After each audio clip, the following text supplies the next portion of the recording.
ওরে ওরে বাহ, গর্ত এই এই আমাদের শহরের পরে চমৎকার সুব্যবস্থা, এই খানা গর্ত, আর এই হচ্ছে আমাকে দশা। আরে আরে বাহ, চমৎকার। তো মাঝে মধ্যে শুধু ভালো রোড দিয়ে ড্রাইভ করি, কিন্তু এই খারাপ রোডটা এর দেখাবে কে? আমার তো খায়ে কামনে কাজ নাই, ওই কারণে এই সুন্দর সুন্দর রোডগুলো তোমাদের দেখাই।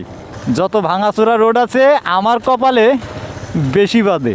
এই 0 পয়েন্টের থেকে এই প্রায় রেল স্টেশন পর্যন্ত ভাঙা কিন্তু এইরকম বেশি। দেখো এই কেদা পানি আর ট্রাক বাস, আর সব থেকে বড়ো ব্যাপার এই 0 পয়েন্টের থেকে এইটুক রোড, মানে এই প্রায় 3-4 বছর এরম খারাপ।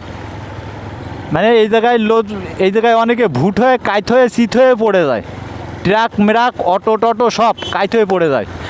আর এরম আপনার মতো আমার মতো সকল ড্রাইভাররা এরম কষ্ট করে যায়, বুঝছো?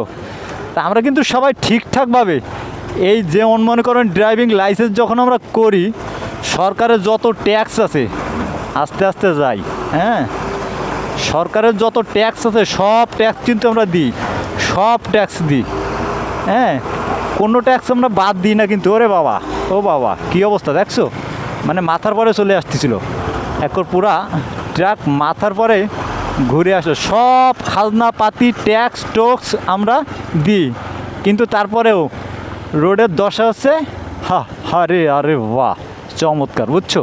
সেই সেই আমার কিন্তু খায়ে কাম কাজ নাই, ওই কারণে এইগুলো আমি দেখাই। আমার যদি খায়ে কাম কাজ হইতো তাহলে কিন্তু আমি আর দেখাইতাম না, বুঝছো?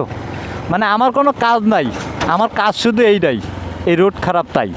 হ্যাঁ, দেখো এইটুক পথ আজকে সকালবেলায় গাড়িটা ওয়াশ করলাম, ওয়াশ করার পরে একটু চুপনগর পর্যন্ত যাব, তো বাইক নিয়ে বেরিয়ে পড়লাম এই বাপ ছেলে আর মেয়েকে নিয়ে।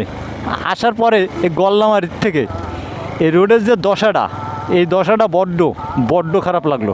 এই গল্লামারির থেকে একরপুরা এই রেল স্টেশন পর্যন্ত এই রোডটার দশা হচ্ছে এই খানা খন্দ আর গর্ত।